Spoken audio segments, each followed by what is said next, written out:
Hey guys, how's it going? So today we have probably the biggest, most informative video we've had so far. We might have to break it up into multiple parts, but we're gonna basically deep dive into the 6-element engineering EK1 Pro, which is the next step of tuning after the flash tuning. So we've already had our video of the ECU install that was unlocked and had a stage 1 ECU flash on it, but now we have the EK1 Pro. So I guess for some background, we'll go over really quickly why you would even get this. Why you would get this after you have your unlocked ECU. It's great, worked awesome. The thing hauls with just an off-the-shelf flash. Broke some records this weekend. It was great. But what you can do with the EK1 Pro is you can read DCTs, you can erase fault codes, you can do data logging. And via that, you can do vDynos, which we'll have a little segment on later. You can also, with those logs, send it to 6th, and they'll make revisions, which is the big thing and kind of what we want to do. And then probably the fourth and best thing, it's 5 things. Fourth and most important to me is basically we're going to be able to have multiple maps. So we'll be able to have, again, I do like time attack. We'll be able to have a map that's lower boost for like HPDEs, significantly lower power, more worried about endurance, not going for records or anything. And then we're gonna have a map that I use for time attack and probably street stuff and stuff like that, which is full balls to the wall. And the fifth one, I don't use it like this, but people have it in their cars as like an active gauge. Basically, you can set up gauges. You can have it do 0 to 60. I think it does 0 to 100. It can do a bunch of different settings like that. So you get your EK1 box. They have really good branding and packaging. Oddly enough, there was like 6th element tape, which is pretty crazy. Anyway, just packaging, like good packaging, can be the hallmark of a good product. It's actually pretty impressive. But you have your EK1, and obviously, again, this has had stuff taken out of it. Effectively, it also comes with your cable, which is your OBD2. I think this is micro USB, but yeah, that's your main interface with the vehicle. It also has this guy, which you could use also to interface with it, and it has a normal USB, I don't know, what is it, Type A, and basically all the different USBs that you would have in your phone or computer or anything like that. There's also a box of Nerds, which I definitely ate, I think. Those are good. That was a good addition. And then also, they do have like I guess a magnetic mount. I'm not gonna do that. I don't like, any extra frills or anything in the cabin, so mine's pretty clean. I just have it, take it out for logging, take it out for flashing, and then put it away. And then here's the actual unit itself. Again, it's not much to it, just a tablet. It's got a pretty nice screen, arguably better than the Cobb access ports. I've had the access port 3 for a while on other cars. And I mean, it's definitely a nicer unit itself if you're gonna use a standalone. It's basically got an input for GPS, which is pretty sweet. And then it looks like it has its main data interface, which it says mini HDMI or micro USB, whatever the hell it is. It has a slot for a SD card. And that is basically how we're gonna be doing firmware and logging updates. And then if you are using it in, outside of the car, you can power it with a USB-C, which is what we'll be doing first, because there was a couple things that I actually had to do even before I could put it in the car. Whether that's gonna be the case with all revisions, I'm not really sure, but mine actually came in Korean, which is an issue. So I had to go through and figure out, and they helped me out too, like immediately. They have a really good response of how to change it to English, and then we also have to set up the logging, and then you have to update the firmware, or you should update the firmware. So let's go inside, and I can show you guys how to do that. Okay, real quick, we have a coupon code called PattyBoy with 6-element engineering. So if you want to buy an EK1 or any of their other products, feel free, save a couple bucks. Yeah, like I said, you can power it via the USB-C. So mine came in Korean, not super useful for me. So I had to change the language, and then again, you should update the firmware. So anyways, USB-C cable, you can power it off a computer. We have our interface. We have 6 different options. I guess we can go through each of them. The gauge, when you're connected to the car, will be your real-time, and obviously we won't do it now, but this will be your real-time data and everything. It looks like we can't even preview it, but it'll show you real-time data. If the engine is on, car is on, it'll give you stats of whatever you want to select, basically. This is also where you do the logging, which is not well known, and it's okay documented, but yeah, a video is obviously way easier. So that is gonna be done through here, but I think we'll wait until we're, yeah, maybe in the car to go through that, because yeah, it'll lock us out. So we'll wait until we're in the car. Go back home. Performance, this is where you can do your, 0 to 60 time. 40-meter drag, I'm not really sure. It's a quarter mile, I'm not really sure. And a bunch of different things. I'm never really gonna use this, but I know a lot of people are into straight line stuff.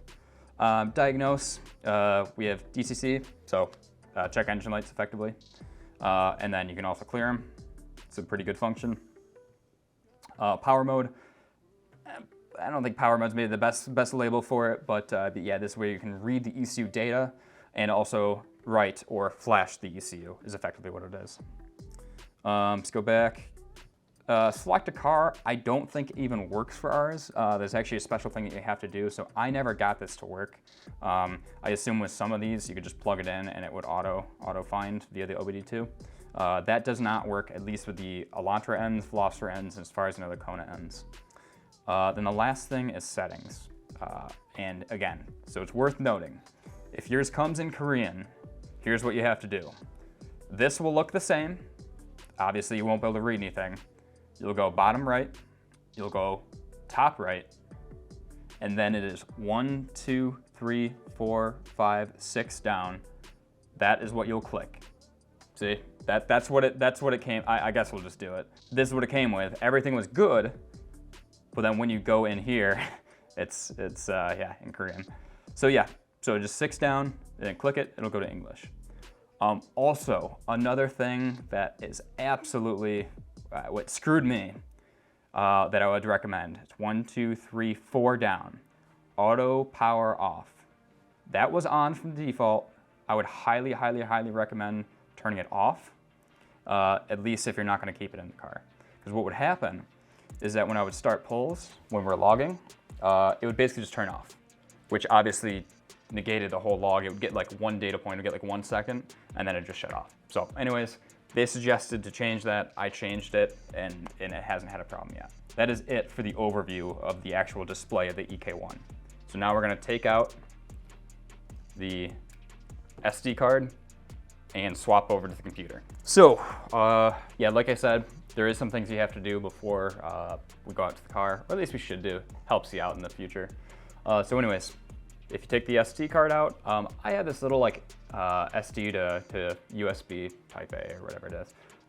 Reader, it came in my 3D printer, but these are super cheap. They're like $1 on Amazon.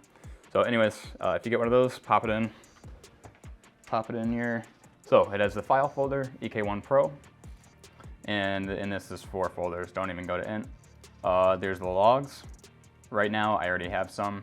It's really nice because it actually exports it in CSV, which is cool because a lot of the standalone ECU loggers will have it in some crazy format that isn't usable. Anyways, maps are going to be the maps that you have. They will send you these once you're ready, and I guess we'll go through that part too in a second. And then update. This is where you would dump in your firmware update. And basically, when you go to the update portion on the settings in the EK1 Pro display, it'll search for this file and it'll update the firmware. It only takes a minute or two. But okay, let's go through what they give you. So, effectively, what they'll send you is they'll send you an email. It'll have a PDF. That PDF will go to Google Drive, and you'll have a bunch of different documents. Obviously, it's a good thing to go through these, but we'll give you the lowdown of what you actually just need to know. So, what you need to know is that the Veloster N, the Elantra N, and the Kona N are different than everything else, and you can see that here. Right now, they only have the Veloster N in here, but the Elantra and Kona also have this problem. Because of this, you will need files from 6 before you can use it effectively. They don't really mention that too much, but yeah, just if you fill out your database form, they should send you them in email format, and then you just download them and you can drag them to your maps. In this case, you should have a original, which I would believe is the stock map. I have a stage 1 low boost. Again, we do a lot of track work, so For HPDs, I don't really care about running max boost. Doesn't really make it that much faster anyways. And then our full-blown, stage 1 high boost map. So, yep. So make sure that you download the firmware, which can also be found from that same Google Drive right here. You just click that. And then once it is in the SD card, you can go back to the EK1 Pro and we'll show you where that firmware update is. Now that we're back to the EK1 Pro, you have your SD card in with the firmware and hopefully the maps that they sent you as well. You go to settings, gauge settings, all the way down, and you'll see firmware upgrade SD card. Basically, you'll just click that. For me, shouldn't really do anything. It might actually try to do it. Yep, found this file, but it's already on this firmware, so I'm not gonna flash it. But you would just say, okay, takes a few minutes. Make sure you don't have a power loss during that. Now that we have done that, we are good to go out to the car, connect it, and we'll go through the next steps. Okay, so now that we have our language set to English, critical part, our SD card loaded with the newest firmware, we flashed the firmware, now we can put it into the car. And now I had a flash ECU from the get-go. This is an important segue, I guess. You have to have an unlocked ECU, okay? You cannot just get this only, plug it into your ECU, and flash it. Won't work. You need to either send your OE ECU, so your stock ECU, you need to remove it, send it to 6th, and so that they can unlock it, or you do what I did. I just bought a separate ECU. For me, that's a little bit easier. You can swap it. Gonna be a million comments about warranty stuff. Again, if you're worried about warranty, don't modify your car. Done, easy. We don't need to have so many debates about this. But anyways, so you need an unlocked ECU. So let's assume that you have an unlocked ECU like I do. Here's what we're gonna do. So OBD2 port, I'm gonna pop in the car just to make it easier to see. The OBD2 port for basically every car in the continental US for the most part is under here. So you can probably see it. I don't know if it'll get it on the light, but yep. So we'll pop our cable in and we'll see that the EK1 is powered. That's an important part because the EK1 Pro, I have it zip tied up right now, but it does come with a blue wire. Originally, I thought this was a power, but it actually is an ignition signal. So if you want it to be switched effectively, so if you are gonna keep this in your car, you should probably wire up this blue wire with a 12-volt switched ignition so that this display only comes on when you get 12-volt power from ignition switch on. Otherwise, it's gonna be on all the time. So that's easier to do, honestly. Just do add a fuse or something? Yeah, I'm pretty sure. Yeah, there's a fuse box literally right there. Add a fuses are super simple. You can get them from any auto parts store. And then yeah, it's just a one wire crimp. If you're gonna do that, up to you. So a couple disclaimers. Before you flash any car, should A, either be hooked to power, an external power source, so 12-volt charger. B, ensure that your battery is fully functional, it's new. A lot of these cars are new, shouldn't really be an issue. But yeah, don't do it after the car's been sitting for a month. It's 101 stuff. So I would also make sure that all your accessories are off. So make sure your headlights are off, anything that's gonna draw power. So make sure everything's off, HVAC off, ignition on. All right, and now we'll go through this whole function. Go to power mode. In this case, we do writing ECU. So to insert the SD memory card, well, we have that in already, and it'll go through the files that you have, okay? So these are the 3 files that we have. So we're gonna do 2 vDynos for you guys. We'll show you the logging. Okay. So we're actually, yeah, gonna go through and fully flash it. So I have my original map selected, hit OK. It says start engine power mode setting. This is just ignition on. Disclaimer, blah, blah, blah, blah, blah. Are you sure you want to continue? Yes. This did take a few seconds for the bar to come up earlier. So yeah, I guess we'll catch you guys back when this is done. So now it is complete. So it says, yeah, turn key off and press OK after key on. So it's off. 2 presses for ignition on, and we hit OK. ECU programming is complete. Please turn ignition key to off position, click OK button to finish. Okay, so now we have flashed the ECU. So yours was probably going to be with a stage 1 or stage 2, whatever you do. We flashed ours back to stock because we're going to do a V-dyno before and after. But the logging is the same, so we'll show you all that stuff, and yeah, it'll make more sense when we're out there. So from that, you're good to go. If you're going to keep the EK1 in your car, feel free. If not, you could take it out and run forever. Pack our stuff up and get on the road and show you guys the logging function and the V-dyno portion. Now that we're in the car, we got AC on, which is really nice.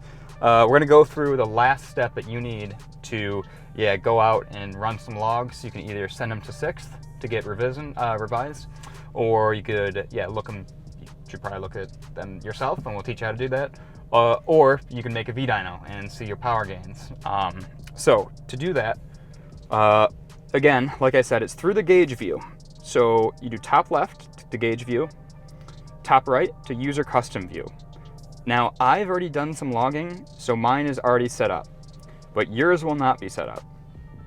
So in order to do that, go back home, go to settings, go to gauge settings, user mode item settings. Again, the naming nomenclature is not the best. And I have here the 8 parameters that 6th is specifically looking for. So we're going to fill those up, and then I'm going to add the rest of them. I think you can have 12 total that you'll need, or at least you'll want, I think are good. If you're diagnosing a problem, you can obviously select whatever sensor you want that'll help, I guess, figure that problem out. So first one is RPM, engine RPM, got it.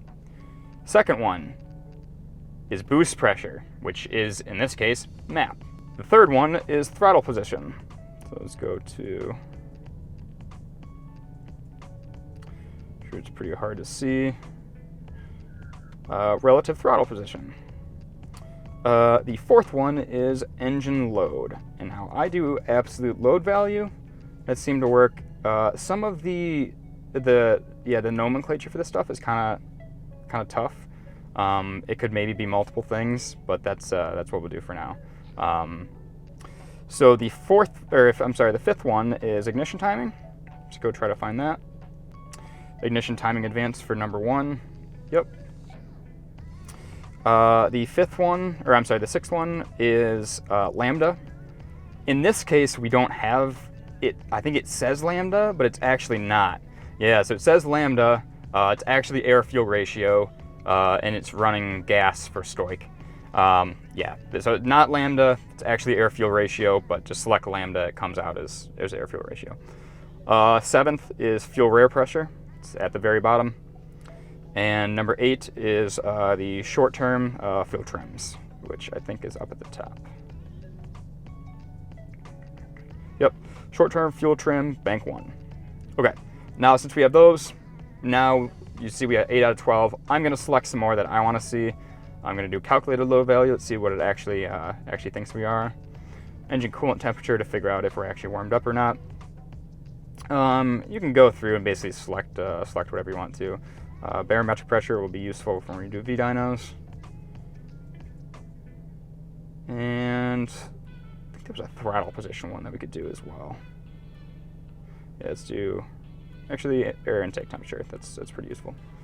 Okay, then you hit OK. And now, when you go back home, back to gauge, back to user custom view, now this should be populated with what you selected. So you got 12 sensors. Now we're ready to go out. And I guess before that, and we can do it there, this is how you record. Just hit record, start recording your sensor data. Okay, and now you can see it's recording, stop to stop. Easy as can be, and it saves it in the log directory in the SD card. We're gonna go out and we'll take some polls, record the data, and then we'll show you guys, I guess, how to analyze it at a very, very, very high level. And then we can show you guys, I guess, how to do V-dynos as well. More importantly, how to do V-dynos correctly, because they're an important tool but they're almost always done incorrectly. So we'll show you guys how to do that. All right, guys, so we're gonna do a quick demonstration on, well, how to log. Got a GoPro in my hand, so we'll show the actual EK1, and yeah, just go through it. What we want to do per sixth, or I mean really this is best practice anyways, we're going to do third gear logs. You basically want to do the highest gear that you're guaranteed to have no wheel slip. So that's third gear, windows up, AC off. Just keep everything consistent. If you're actually going to use this to reference it at all day to day, then you're going to want to do all these things. It just makes it way better. Gotcha. So, cool. So Patrick is now running the EK1. Yep. So yeah, hit gauge. Gauge. User custom view, which goes to the ones that we selected. Now, as you can see, there's just the record button. I believe when you hit the record button, it'll have you do an OK as well afterwards. Just note that, but you'll have to probably hit it twice. And then we'll go to max speed. In this case, it doesn't have the higher RPM, so we'll go to 6,800. So, Patrick, could you hit log? Yep. It'll log, okay. And We're I good to will go what?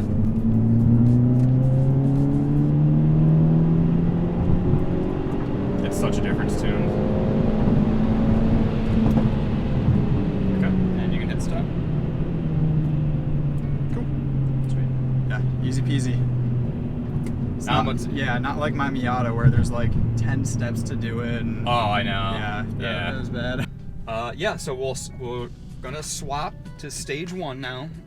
I don't know if we'll have that on camera. I mean, I don't think we need to. We've already done it. You guys, yeah. Good. Yeah, we'll swap stage 1 really quick, and then we'll, do some more logs on that, and then we'll be able to compare them. Sweet. Yeah. So, cool. Cars flashed. Stage 1. Stage 1, 93. Yep. Gotcha. Cool. Yeah. So, all right, same thing. 3,000 RPM pull in third to the max speed, which now is 7,200. Yep. So, hit record. Hit yes. Yep. Ready? Okay, and we go what?